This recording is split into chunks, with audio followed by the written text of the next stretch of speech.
Romeo उसका 8 अध्याय उसका 5 से 8 वचन तक पढ़ेंगे, सब निकालें।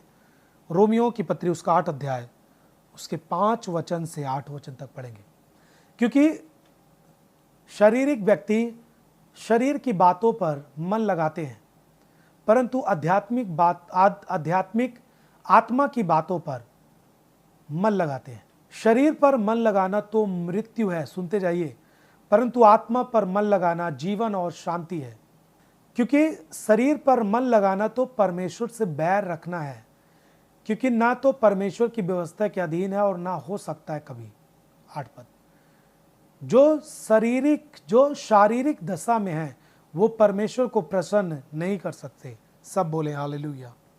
मैं अपने कुछ युवाओं को जानता हूं, कुछ लोग हैं, 2 3 4 लोगों को जो मेरी नज़र में पड़े, मैं उनको जानता हूं।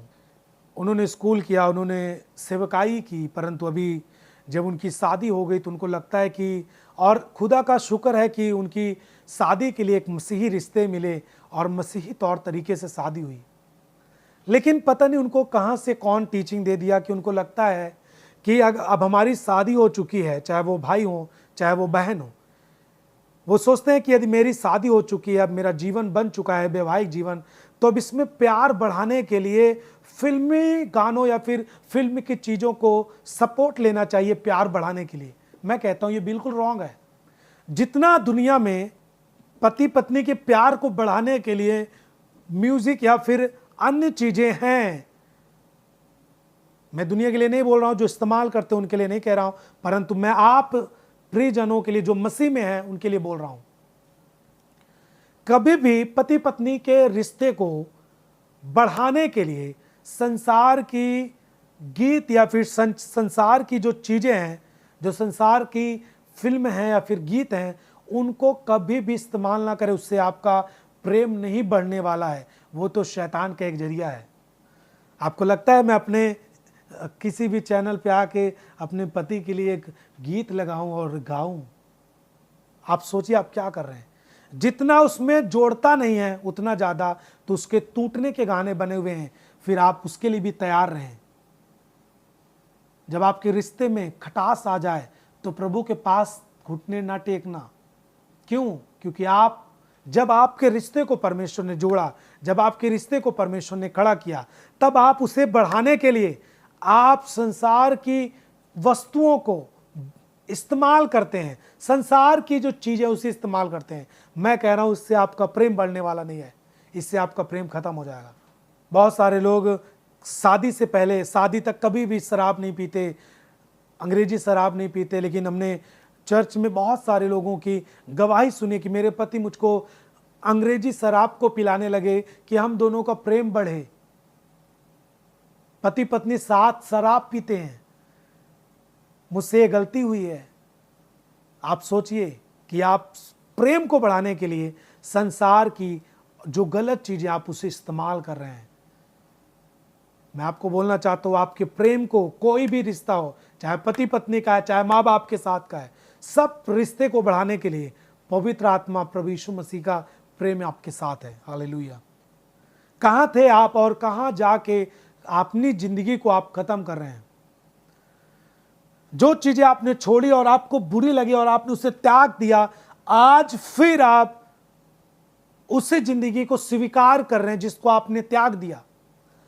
मैं बोलना चाहता हूं अब आपको, आप सुने और भी अच्छे तरीके से। अभी तक आप परमेश्वर के सामर्थी वचनों के द्वारा लोगों को प्रभावित करना चाहते थे। आपके चाल चलन से वचन प्रकट करते थे आप, राइट। आप अपने व्हाट्सएप के जरिए वचन प्रकट करते थे, स्टेटस वचन के जरिए प्रकट करते थे, आप प्रभावित करना चाहते थे लोगों को। आपके इंस्टाग्राम परमेश्वर के सामर्थी वचनों के द्वारा आप लोगों को प्रभावित करना चाहते थे और उन वचनों को उस पर रखते थे। खुद चाहे बोल कर रखते थे, चाहे किसी का संदेश आप शेयर करते थे, चाहे वचन को शेयर करते थे। लेकिन पर अब आप क्या करते हैं? आप संसारिक चीजों के द्वारा लोगों को प्रभावित करना चाहते हैं। क्या आपको नहीं लगता कि आप गलत दिशा में जा रहे हैं? क्या आपको नहीं लगता कि आपको सोचना चाहिए? मैं समझता हूं कि ऐसा कोई भी नहीं है जिसकी जिंदगी में हमारा प्यारा प्रभु यीशु मसीह काम नहीं किया है। मैं कह रहा हूं, जो भी लोग कुछ बात से चर्चों से अलग हो जाते हैं, कलीसिया से अलग हो जाते हैं, मैं कहना चाहता हूं, ठीक है आप चर्च से अलग हो चुके हैं, लेकिन आपके अंदर सांसारिकता नहीं बसनी चाहिए। आपको यह नहीं महसूस कराना है कि मैं इस तरह काम करूंगा तो चर्च के पास्टर जी को दिक्कत होगी, भैया लोग को दिक्कत होगी, हमको 2 दिन दिक्कत होगा, फिर आप सांसारिक हैं ये समझकर आपको अपने सिर से हटा देंगे, बोझ को हटा देंगे, फिर आप अपनी जिंदगी के खुद आप जिम्मेदार हैं। मैंने कहा कि पहले तो आप अपने WhatsApp status, Instagram, YouTube, Facebook के जरिए प्रभु के सामर्थी वचनों को, आप भजनों को डाल के लोगों को जिंदगी को बचाना चाहते थे और आप अपनी जिंदगी के द्वारा उनको प्रभावित करना चाहते थे वचन को दे करके। लेकिन अब आपकी जिंदगी में क्या हो चुका है? क्या आप अपने चेहरे से उनको आप प्रभावित करना चाहते हैं? अब आपके स्टेटस बदल गए, अब आपके इंस्टाग्राम बदल गए, अब आपके यूट्यूब बदल गए, सब कुछ बदल चुके हैं और आप फिर भी बोले कि मैं मसीह के साथ कड़ाई से चलता हूं। मैं कहता हूं आप रॉन्ग हैं। प्रभु आपसे प्यार करता है, आपको मुड़ना चाहिए। अभी यदि आपको आत्मिक कमजोरी महसूस हो रही है, आप धन्य हैं कि पवित्र आत्मा आपसे बोल रहा है कि आप मसीह से दूर जा रहे हैं। आपको ऐसा लग रहा है कि आपकी आत्मा बुझ जा रही है, बुझती जा रही है, आपको वचन की ओर जाना चाहिए। आप तुरंत जाएं वचनों की ओर, जाएं तुरंत प्रार्थना की ओर, जाएं तुरंत संगति करने के लिए। लाइव सुने, लाइव नहीं उस दिन चल रहा है, आपको लग रहा है कि मुझे वचनों को सुनना चाहिए, आप संडे मीटिंग को खोल के सुने, थर्सडे मीटिंग को खोल के सुने, यूथ मीटिंग को खोल के सुने और आत्मिक जीवन को अपने बरकरार रखें मसीह यीशु में। Hallelujah, thank you Jesus. धन्यवाद कीजिए कि परमेश्वर ने आपकी जिंदगी में इतने अच्छे अच्छे और अद्भुत काम किए हैं। अब दुनिया में लोग प्रभु के पास दीवाने होके आ रहे हैं, क्या आप उसके पास से दूर जाके क्या करेंगे? कुछ लोग ऐसे प्रश्न उठा देते हैं कि अरे भैया, कुछ लोग प्रभु में कुछ दिन तक अच्छे चलते हैं, जोश में चलते हैं, पता नहीं क्या हो जाता है, लोग प्रभु से दूर चले जाते हैं। मैं आपको बता दूं, आप ऐसे लोगों के बीच में हैं, इसलिए आपको, जहां पे लोग बिगड़े पड़े हैं वहां पे आप हैं, इसीलिए आपको बिगड़े मसीही भी बिगड़ते जा रहे हैं, आपको ऐसा दिख रहा है। लेकिन उनकी संख्या 1-2 है, लेकिन जो बदल रहे हैं उनकी संख्या हजारों में है। रोज के रोज सैकड़ों हजारों लोग मसीह में आ रहे हैं। आमीन। अब बताओ, मैं मसीह में था आज के 10 साल 15 साल पहले? नहीं था, मैं बिगड़ा हुआ था। आप मसीह में थे? नहीं थे। तो आज तो मसीह में लोग बढ़ रहे हैं ना, आप आए, हम आए।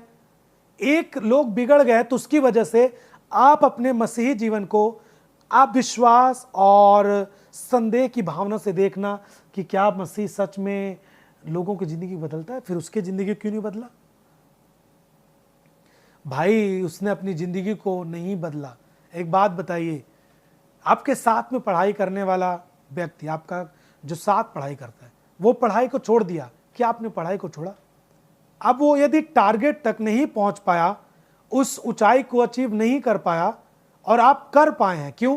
क्योंकि उसने पढ़ाई छोड़ दी, उसने उस चीज पर काम करना छोड़ दिया और आप उस चीज को कर रहे, इसलिए आप टारगेट तक पहुंच पा रहे हैं। दोनों हट्टे कट्टे, एक खाना खाना, प्रोटीन या फिर अन्य चीजें टाइम से लेता है और अपने शरीर को स्वस्थ रखता है, दूसरा ध्यान नहीं देता, बहुत ज्यादा इधर उधर अन्य चीजों में व्यस्त रहता है और कमजोर होता चला जा रहा है। तो आप क्या कहेंगे? संसार में ताकत प्राप्त करने के लिए कुछ भी चीजें नहीं है? क्या भोजन नहीं है? यदि एक मछली ज्यादा उछल कूद करने की वजह से तालाब से बाहर चली जाए और मृत्यु उसकी हो जाए, तो क्या लगता है कि पानी सूख गया है, तालाब ही नहीं है? अब आप एक मछली के कारण आप इस तरह बोलेंगे? एक व्यक्ति यदि गंदा आपको दिखे, साफ सुथरा ना दिखे, कपड़े साफ ना करे, तो क्या आप कहेंगे कि दुनिया में डिटर्जेंट पाउडर भी बिकना बंद हो गया, कंपनियां बंद हो चुकी हैं, भाई इसको पाउडर नहीं मिल रहा, इसके कपड़े से गंध आती रहती है, साबुन से नहीं नहाता ये, इसका मतलब साबुन बिकना बंद हो गया?